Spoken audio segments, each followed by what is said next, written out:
Thanks for making some time for me tonight. Oh, I appreciate the offer to talk to you about it. Yeah, I think it's something that, a lot of people kind of hear about here and there and not really know too much about, kind of including myself. I know very, very little about the whole subject. I've been trying to listen to more podcasts about it and watched a few videos and stuff like that, but really just trying to, figure out what it's all about. Yeah, for sure. I think there's probably a lot of people that are interested in it, and maybe are uncertain, or, they're not really sure if the thing they want to use it for or try it for is really relevant. But I'm here to assure you that all the reasons are relevant. Yeah, and that's one thing that I've definitely come across is that there's so many different kind of like people use it for so many different reasons, and then definitely would be interested to get in some of those a little bit later on. But to start things off, if you just want to introduce yourself, tell us a little bit about you, and then we'll roll into it from there. Totally. My name's May, and I run two microdosing websites, Felham Health and The Ultramistic. And I am just finishing my master's in clinical counseling. So that's a big interest area for me, how it can help support mental health. And then my business partner actually grows the mushrooms, and he's a mycologist. And so he has a lot of experience with that. His family had a commercial mushroom business, so he has a lot of mycology experience. And then we applied that to growing mushrooms and making microdoses. So it's kind of I like to joke that it's like a psychologist and a mycologist, Yeah, running it. So we have like two different areas of interest that sort of overlapped.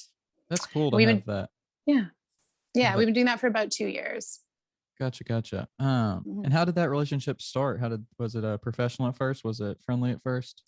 Yeah, for sure. Yeah, we were just friends, and I actually met him through his girlfriend, and he was already growing some mushrooms and just making microdoses on his own. So we got together to form these businesses and just make it more, give people more tools than just the microdoses, and do a bit more marketing around that and learning Gotcha. for both of us. Hmm. Yeah, and I think that's a big part of it right now is everybody is kind of learning about it.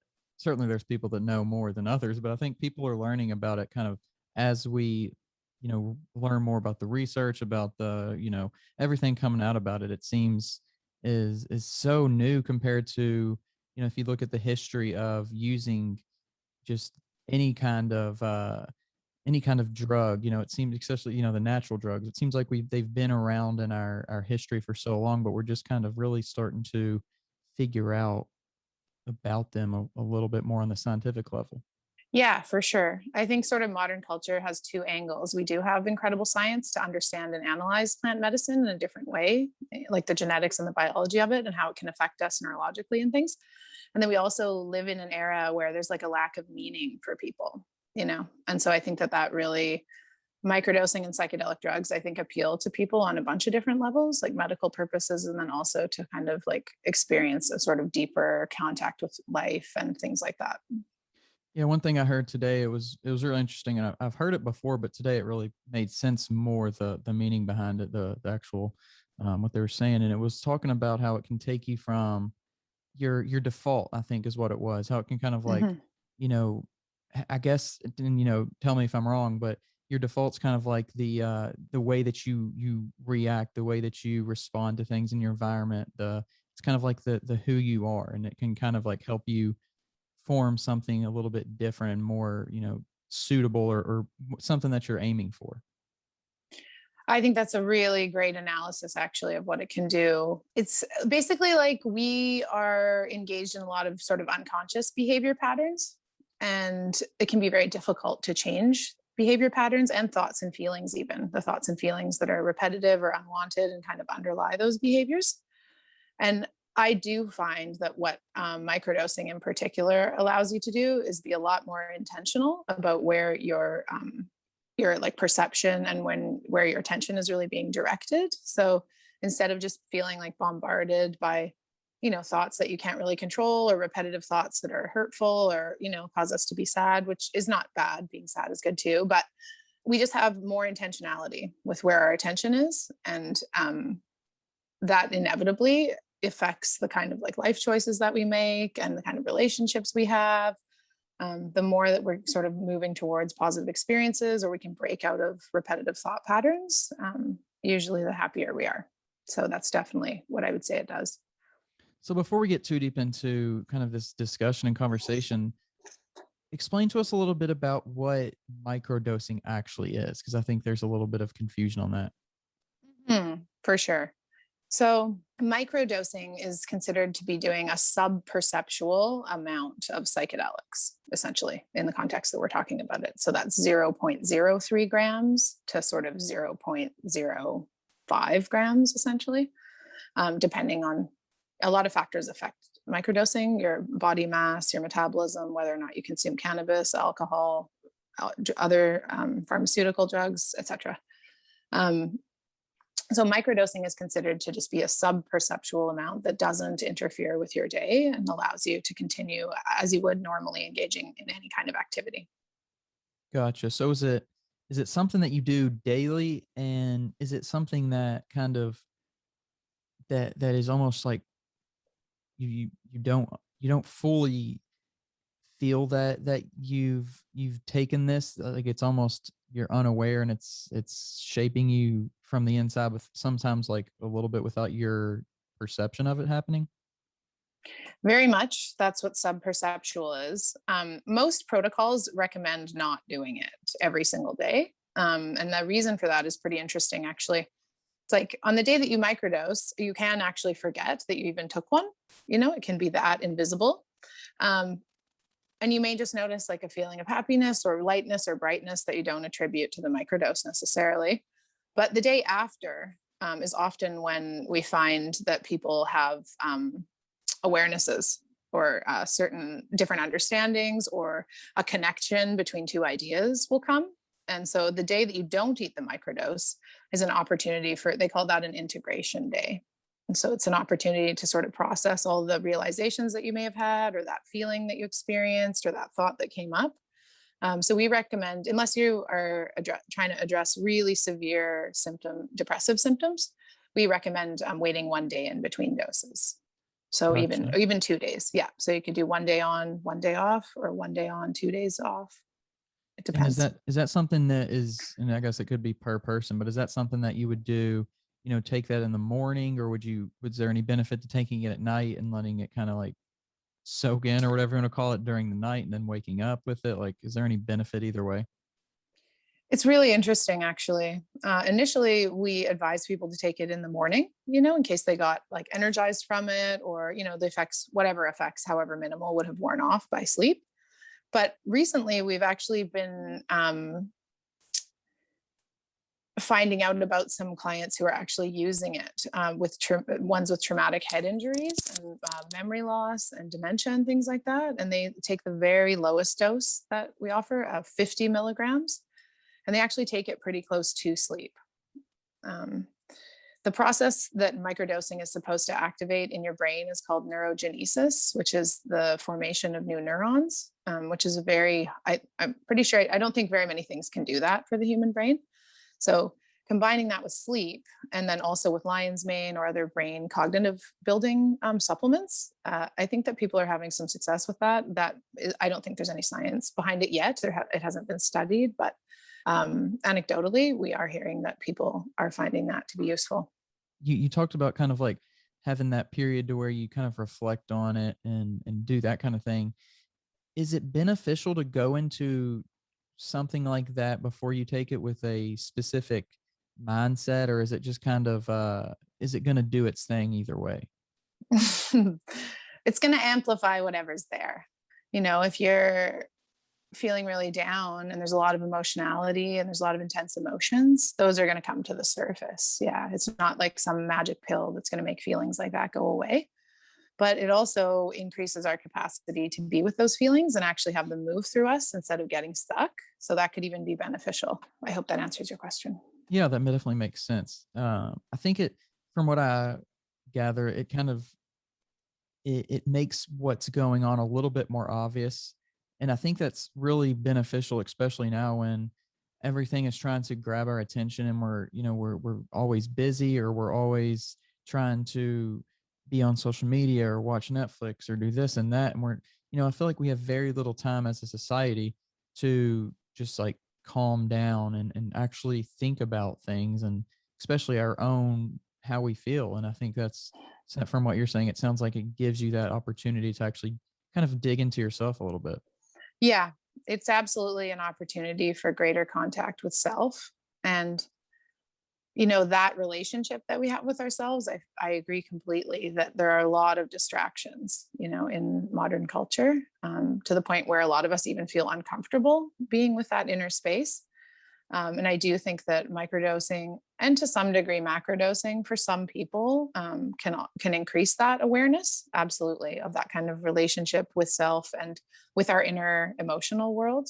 And also allow us to make kind of different choices about how we're going to spend our time. Like, I find on microdosing, or when you microdose, it's a lot easier to, like, you think of a song that you liked and you're going to go play it, instead of not doing that. Or you're out somewhere and you want to give someone a compliment, and normally we'd be shy about that, but I'll just do it. You know what I mean? So it's these really, they seem like very tiny things, but those tiny things make up, the context of your whole life. So I think anything that makes it easier for us to fully show up here and makes it feel less scary, to be in the human experience. It can be pretty terrifying down here. So anything that gives us courage like that, I think, is really helpful. Yeah, I think it can definitely, it sounds like, at least unlock a human aspect that a lot of times we don't have anymore, especially like, going back to, the pandemic, which a lot of people are sick of hearing about. But you lost touch with that kind of one-on-one interaction, and just human interaction in general, one on many especially. But yeah, it's just, even going back before that, I think it was, it's obviously a different time, different human experience than it was 50 years ago, 100 years ago, and so on. And yeah, I think it's so interesting to me that well, actually, I don't know, did microdosing really start pretty recently, or how long have people been doing it, like, on a pretty good scale? In the Western world, Yes. I think microdosing maybe I mean, all of these sort of wellness trends really started in like Silicon Valley kind of thing. You know what I mean? With the big tech dudes and stuff like that. So I don't know how long they've been doing it, but it's part of like the biohacking, like life hacking thing. I don't know, maybe like 5 years plus or something, probably even more. I'm not really an expert about that, but I mean, as far as people eating small amounts of psilocybin or psychedelic drugs or plant medicine, probably millions of years. Yeah, it definitely, like I said before, I feel like just hearing about all the different cultures that have used these different methods to, and it feels like before, and a lot of times it was used very openly, very much like a community experience, and bringing us together. And now it's kind of gone to, like, not necessarily taking it in private, but like, definitely much more, not like hush hush, but you know what I'm saying? Like, it's not as Mm-hmm. culturally acceptable as it Totally. was, for these other cultures. And it's kind of weird to see the things that we do kind of culturally accept and the things that we don't, is very interesting. Well, alcohol is a dangerous poison compared to plant medicine. So, yeah, there's definitely a lot of money at stake. There's a lot of corporate interests at stake. There's a lot of pharmaceutical interests at stake. But the stigma piece is very real. Many, many, many of our clients are young moms. That's who really needs microdosing, and they love it, and it's changed their entire lives. And I feel so happy to be improving someone's like parenting experience and, just life with their child and their multiple children. So, but that is a very difficult thing. These aren't things that people can talk about with a lot of other people. They could be, parent shamed and on and on. So, yeah, I think there's a real difficulty even facing how unhappy people actually are in this culture. I mean, antidepressant use has gone up like 1,000%, and people have never been more unhappy. So if those things worked, we'd have a completely different society. But I think what you're kind of alluding to is the sense of the lack of community and the disconnection socially. Like, we don't feel supported, or like we have a group of people to be with us in these like experiences, or we don't have rituals around these, we don't have ceremonies about growing up and all these different rites of passage and things that people would have traditionally have and would have come together as a community for. I really see directly the desire, the curiosity about microdosing, and even the resurgence of psychedelics and even cannabis because people want connection. There's a yearning for some sense of something that's obviously lost, or we wouldn't be so heavily self-medicating with all of these things that you've spoken of. Yeah. So when it comes to microdosing, can I talk a little bit about that? Is macrodosing simply just taking more of it? Yep. Macrodosing is considered generally between 1.5 to 2 up to 5 grams. Gotcha. And yeah, so that's depending on how body mass, etc. That's more of a psychedelic experience, sort of what you would see in the movies or something like that. gotcha. And as far as kind of the difference really between like the benefits, what you would get from one or the other, is it just like one is a quicker thing, or what's the difference? Well, it's interesting. My personal professional opinion now is that if you've never done any psychedelics before, you should microdose and lead up to macrodosing, so you can adjust to what it feels like and what new sensations feel like and what that might be like. And then I would even suggest doing like a 1.5 gram dose, let's say, and then a bigger dose if somebody wanted to have a psychedelic experience. But they can be jarring, they can be very emotional, they can be very intense. Sometimes it can be very scary for people. So I really think, especially with macrodosing, mindset and setting and having somebody with you, like a trip sitter is what they call them, but really even a friend is okay. Some people report having a more kind of transcendental experience or a visually stimulating experience with macrodosing that's feels very interconnected, with human beings and with life and with nature and things like that, and it can be very uplifting and really inspiring for a lot of people. They can have creative inspiration from it. And it really depends how safe you kind of feel in an altered experience. That's really what it's about. For people who don't consume cannabis, or I wouldn't suggest doing like 5 grams of mushrooms, it can be very scary. So just working up to it through microdosing and then mid-range dosing. We call 200 milligrams to 500 milligrams, which is about a 0.5 gram. We call that sort of recreational dosing. Gotcha. Yeah, it's like for parties and go to the beach and go to yoga or go dancing. So you're still getting some like pretty good effects, but you're still able to, kind of function and know what's going on a little bit. Yeah, totally. You're not impaired at all. And it's not like visually weird. You just feel like energized and uplifted and like it's very bright out and, things are funny. You laugh a lot. Gotcha. For different people who kind of have maybe like a different body, not necessarily body type, but like, so everybody's different, everybody's body is different. Their brain chemistry, their what's going on within them is different. Is there like if someone's healthy, a little bit healthier versus someone who may not, who may have some like health issues, would there be like a different experience between those two kind of people, or is it just based on? Yeah, definitely, for sure. I mean, especially with macrodosing, but even with microdosing for some people, sometimes mushrooms can cause stomach upset. So if you already suffer from stomach pain, if you get indigestion, those kinds of things, that could be hard on your stomach. Sometimes there are, in some rare cases, people who take SSRIs. They may, the effects of mushrooms, even microdosing or macrodosing, may be really not effective. They wouldn't feel them. In terms of other things, like larger body masses will likely need slightly more mushrooms. If you eat them on an empty stomach versus a full stomach, you're going to have a very different effect. Like with everything, every substance, really plan to have snacks, like eat a proper meal first. If it's your first time or you're not experienced with it, make sure that you have water and some minerals, you know what I mean? So just really staying hydrated and making sure that you have things that you're going to reach for if you get hungry, and just making things easy the way you would in any other kind of substance use situation.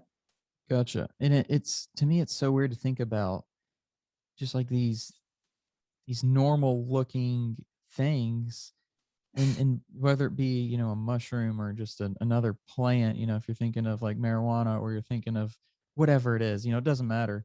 But anything that just can be out there, and you think about what effects it can have on us.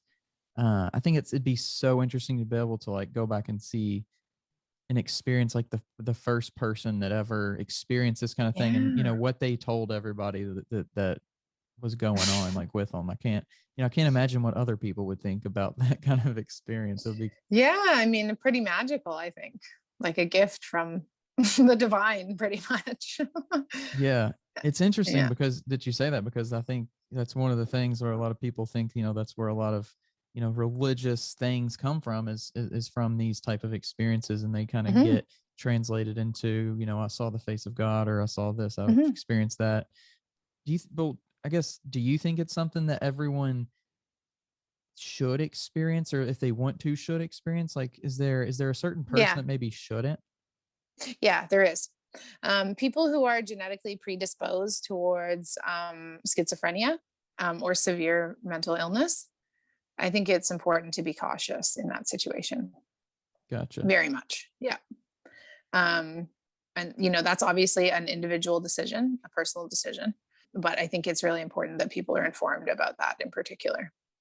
Yeah, it Mhm. seems like with mushrooms, they have these like different, so like a mushroom isn't just like a mushroom, and it's weird to just like getting into this world a little bit, kind of understanding the differences and the health benefits of like non-psychedelic mushrooms. And Mhm. then more, I think there's a lot more things coming out now, a lot more companies starting up that are offering like non-psychedelic. Do you think that that's like a kind of a pathway into more people being open to the psychedelic experience, is just experiencing them from a non-psychedelic perspective? Hugely. Yeah. Right now, we call those functional mushrooms. And some of them are just astonishing, actually, in terms of enhancing cognitive functioning, enhancing athletic performance and muscle development, and all of these incredible benefits and immune boosting benefits, And I think in many ways, other cultures, like China in particular, has known about these things and cultivated mushrooms for a very, very long time. So there is a long history there that I think is just becoming more known to the Western world as companies kind of jump on those health bandwagons. But functional mushrooms are incredibly powerful, really, really nutritious, like powerhouses. And I definitely think that understanding how powerful they are will make people more curious about what other things mushrooms can do. Yeah, definitely. You kind of mentioned it a little bit with the Schizophrenia. schizophrenia. Yeah. Yeah. You mentioned Hmm. people with Yeah. schizophrenia, but are there any, just for the average person who has Hmm. maybe no mental health issues, Hmm. no, physical health issues that would cause anything weird, but Hmm. is there anything that could happen that would be kind of detrimental during a micro or macrodosing session? I think microdosing, it's pretty unlikely. I mean, maybe at the very worst, if you had an upset tummy, you might throw up, I guess, but I haven't heard of that even once in 2 years of doing this. So maybe slight nausea is probably the most that would happen with a microdose. It's just not enough of an effect. Even somebody who is predisposed to schizophrenia could probably eat a microdose and be totally fine, I'd say. Uh, but a macrodose, yeah, I'm sure you've heard of bad trips. So people can get really anxious, people can get afraid, people can become overwhelmed with repetitive thoughts or anxiety. The very thing that microdosing in small amounts helps you sort of overcome can be actually very overwhelming with large doses of psychedelics. Yeah. So it is really important that, you're in a really safe place, that you have an opportunity to be quiet or be in the dark if you want, or, have liquid to drink, or, just these kinds of preparatory things. Yeah, really the key is just having a place where you feel safe and comfortable, because either way it's going to wear off in a few hours. So you'll come Gotcha. back to being where you're safe and comfortable and then hopefully fall asleep. But generally, no. You'd really, really, really, really have to eat a large amount to have a negative experience. Like, I don't know what other kinds of substances you've tried, but I find psilocybin in particular to be one of the more gentle of all of the recreational kind of substances that you can try. Gotcha. Hmm. So kind of getting to you a little bit, how did Hmm. you, or why did you decide that, this was something that you wanted to get into? Well, I'm interested in mental health. Obviously, that's my profession, and I'm from a family with a lot of trauma, and a lot of bipolar and a lot of undiagnosed mental health issues just generally, and a lot of substance abuse issues. So I have like a lot of personal interest in trying to understand like what's wrong and what's going on. And I've also been quite depressed in my life. So I was interested in microdosing in a personal way like that. And my business partner, I know he won't mind me telling you this, but he actually used psychedelics to end a pretty serious opioid addiction. And he really swore by them. So that made me really curious about them. And then hearing so much about, even in school, we're hearing about new study, like real academic studies, studying psychedelics and the potential of microdosing and just all these really interesting things. So I thought, why not? Gotcha. Like you mentioned opioids, and I think it's really interesting. Mm-hmm. We kind of touched on like the cultural part of it, but and I don't know if you saw the thing that came out. I don't know if it came out today, but I just saw it, today about the companies that are giving like a total of $26 billion to the states and cities and everything to Like Purdue and stuff, those evil monsters. that they were giving it to, like, I guess, do more research on how to, like, they were trying to help us addiction, maybe like trying to figure Mm-hmm. out more on addiction and trying to, I guess, really just kind of undo some of the damage that they have done over the Mm-hmm. years. Mm-hmm. And it seems like, kind of like you mentioned before, that where the money is, that's where the culture goes. Do you see? Mm-hmm. Do you ever see like this more natural approach becoming kind of as big as prescription things are now? It really depends how, like, I find that really interesting because if those companies want to end addiction, then they need to start putting money into like early childhood education and housing and you know what I mean? Like that's what's going to stop addiction is building community. So that's great. But I think that if people really understood how, if it was legal, first of all, because that's a big barrier for a lot of people, which I understand. But then if people understood that they could actually grow it themselves, or they could have access to a medicine that was, one of our mom clients actually says that microdosing does what antidepressants are supposed to do, but it does it in half an hour. And it does it 100% with no come down and no buildup needed. You know what I mean? And it's like on the spot if you need it. And if you don't need it. You know what I mean? So if people really understood what it did and how easy it was to tailor something that actually fit your life instead of a doctor telling you exactly how many pills you're supposed to eat at what time and when it's time to wean off them and how many you should be doing and all these things. I just don't believe in the level of hierarchy that's been imposed on medicine. People need access to make their own decisions about stuff like that. They need access to every possible option. They need to be able to grow their own medicine, whatever that means for them, or cultivate things in a way, or like understand herbs or whatever. There's a lot of things. It's not just about like drugs. You know what I mean? It's more about empowering people to make their own decisions. That's what's most important. And does Big Pharma want that? Of course not. That doesn't make any money. Right. Yeah. And it something I heard that was, just clicked for me was somebody talking about how they, if you broke your arm, you wouldn't be in a cast for the rest of your life. But it seems like there's no kind of like endpoint. Once you start medication, it's almost like getting off of it. It's so highly like, oh, are you sure you want to do that? We can do this and this. We can, change your dose. We can try this new thing. Yeah. And the cost of medicine, like, I don't know, are you in the US or in Canada? US. Yeah. In the South, you have kind of an accent. Yeah, it's very Kentucky. charming. Thanks. Yeah.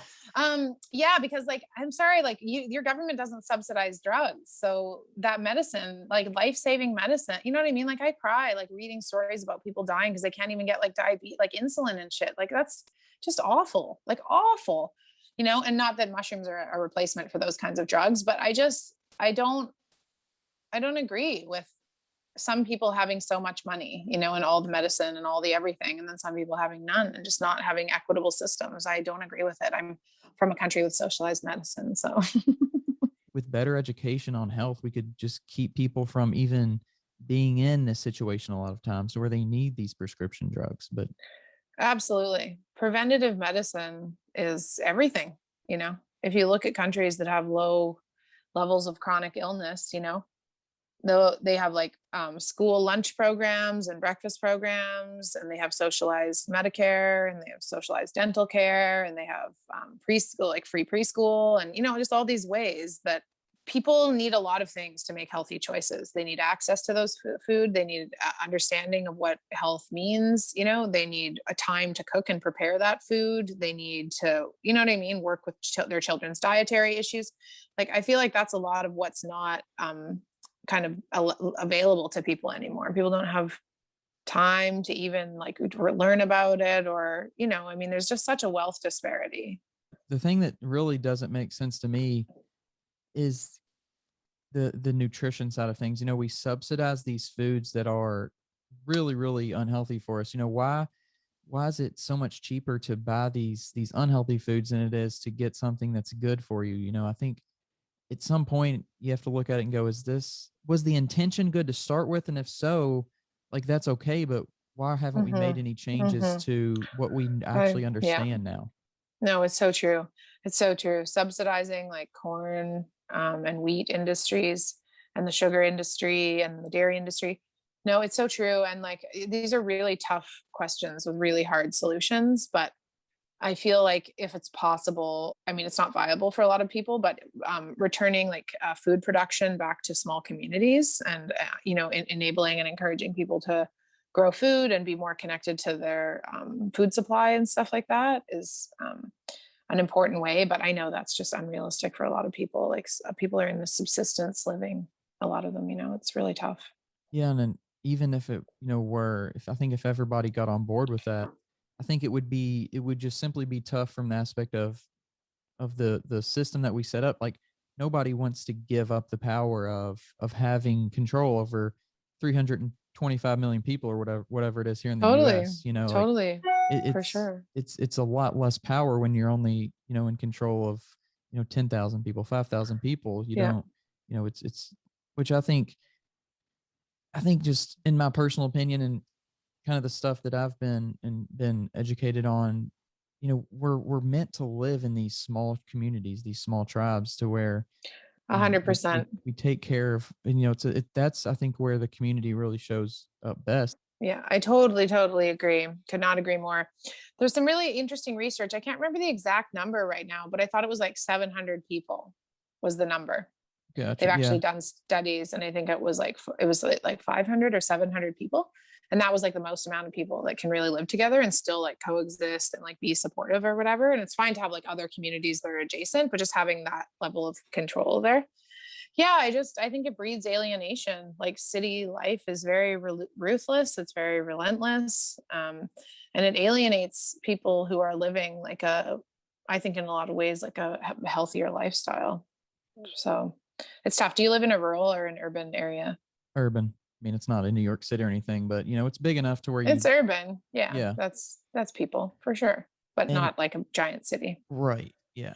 It's interesting because I think when a lot of people who live in a city, they kind of have this negative mindset against, like, oh, a small town or a small community, even, to the point of like, not a lot of times just not liking people who come from there for whatever reason. I think it's so interesting how we, that we came from small communities, and now that we're in bigger ones, it's almost like we look down upon that same thing. It's so weird to me. For sure. Yeah, for sure. There's a lot of I think there's a lot of hype up, and like buying into the sort of collective narrative that like city life and social media and mass consumption and all having the same toys and all being jammed into the city like is good. And I don't agree with that. I think that's bad for us. I think screens are bad for us. I think having superficial relationships is bad for us. I think the self commodification and the self kind of exploitation and promotion that is inherent in social media, I think is like really bad for us. We're just, I think we're getting further away from the things that make us happy. Do you think, in your opinion, do you think there was ever like an optimal time for humanity to where it was like, okay, we have these kind of like these leisures, we have these things that are good, but we don't have them to this crazy extent to where now they've turned into something bad? Do you think we ever hit that point and just kind of went past it? Hard to say, because technology has helped us medically, But environmentally, this is like the worst time that we could possibly be in. So it's really tough to say, you know what I mean? And in many ways, the world has gotten so much better. And in many ways, we're like teetering on the edge, you know, and there's still this kind of block, I feel, that accountability piece that I was talking about. Kind of getting back to Mm-hmm. the like psychedelics and everything like that, and using Yeah. them for a, a clinical perspective. Mm-hmm. If you had a goal for 5-10 years down the road, where would you want this to be in 5 to 10 years, I guess? I would want there to be no stigma about at least trying it, you know, so that people would feel like this was a viable option for them. And I would like to see pharmaceutical companies not controlling psychedelic medicine. That's really number one for me. And I think that's probably like the most unrealistic, but it's most important that people have access. So it's hard to go back and forth between those. Yeah, I think the issue with like having that, like you said, the pharmaceutical companies having power over these things, it would be one big step to getting them obviously more culturally accepted and more usable. But it's also kind of the regulatory thing and the, that kind of side of it too. So it's kind of a double-edged sort of like, you get this, but you're also giving up that. So, man, Yeah, there's it's like, what's the it's a real real move? debate. Yeah, it's a real debate among, you know, mushroom growers and mushroom sellers and things. Um, some people think that kind of goes against the spirit of the mushrooms, you know, that even having a barrier to access like that is sort of against what they're about. And a lot of people would never eat something that they just bought from a random company or whatever. You know, they'd never put something in their mouth that didn't come from a company that they trusted. So it's really this push and pull of the credibility versus the access, and then, you know, whether or not they're going to be able to patent nature, whether they're going to make synthetic versions of these things, which, I mean, I don't know, maybe that'll work for some people, but I don't really agree with it. But yeah, I mean, essentially, who knows, it could just be extraction based. I'm sure eventually they'll have everything and drugs won't even be cool anymore because we can just do whatever we want. It'll be like love, like drug bars, and you can just go and try everything. To me, the biggest part of like just simply in anything and everything is like educating people and helping them understand like, okay, this is a good way, this is a not so good way. Just Mm-hmm, and mm-hmm, that's it's mm-hmm. like that seems so obvious, but we don't even do that for things right now. People don't know how to take care of their health. People don't know how to do their taxes. People don't know It's how to, huge.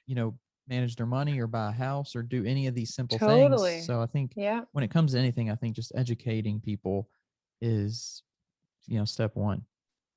Yeah, I agree completely. You know, and education is the key to destigmatizing it and making it normal, making it seem like no big deal, or, you know what I mean? Making it seem like something that's not going to wreck your life or turn you into an addict. I think that's a fear for people, you know, but that's one thing I will say. There's like virtually it does not have addictive tendencies. It's the opposite, actually. Your tolerance builds.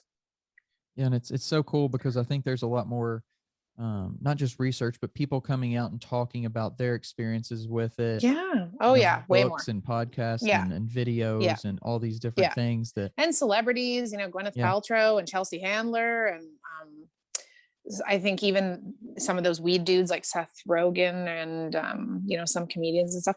Yeah, no, it starts with the celebrities for sure. Kind of the vibe here now is more like a lifestyle thing, you know, like a bohemian, kind of like artistic, like creative, like healthy, kind of down to earth person or something. Like we get a lot of athletes who are super into it because, again, if you can direct your, you know, really hone in and focus your attention and block out like intrusive thoughts or self-defeating thoughts or depressive thoughts, athletic performance improves quite a bit, right? So it's more like yeah, it's like an everyday thing. It's an easy thing. It's something that can be integrated into your life. It's a life enhancement, not a like life derailer or like some kind of, you know, yeah, situation that you're going to regret or something like that. It's just not like that. You know, the feeling is like light and bright and feeling like excited about something. And there's not enough up to come down, you know, so it's just that. kind of It's like level. pretty Yeah. steady. Yeah, exactly. Gotcha. I think that's one of the biggest differences too, like just at least from what I'm experiencing from all around is like if you can make it seem like a healthy thing to do, it's definitely changing a lot of people's minds, at least on the thought of it. Even if they won't do it, it changes their Oh minds yeah. on like, oh, Oh yeah. maybe it does have some Oh health yeah, for sure. benefits. No, we have lots of clients who don't drink, don't smoke, don't do other drugs, don't do cannabis, nothing. Just microdosing. That's it. Yeah. Yeah. I think there's It's like a there's health definitely tonic or a supplement or something like that more. yeah, definitely. Mm. It's coming around to culture to become more of, like you said, this kind of like performance enhancer, immune booster, Yep. brain Yep. functionality thing. I think that's good. And it's like a kind of maybe the opposite of what it's about in a way, but like the marketing side of it is definitely getting a lot better when it comes to Yeah. the Yeah. benefits of it. Yeah. Yeah, for sure. For sure. It's not like a commitment. It's not going on a psychedelic trip. It's not like tune in and drop out or whatever from the 60s. It's not like that. It's just like you being happier about your life. That's all.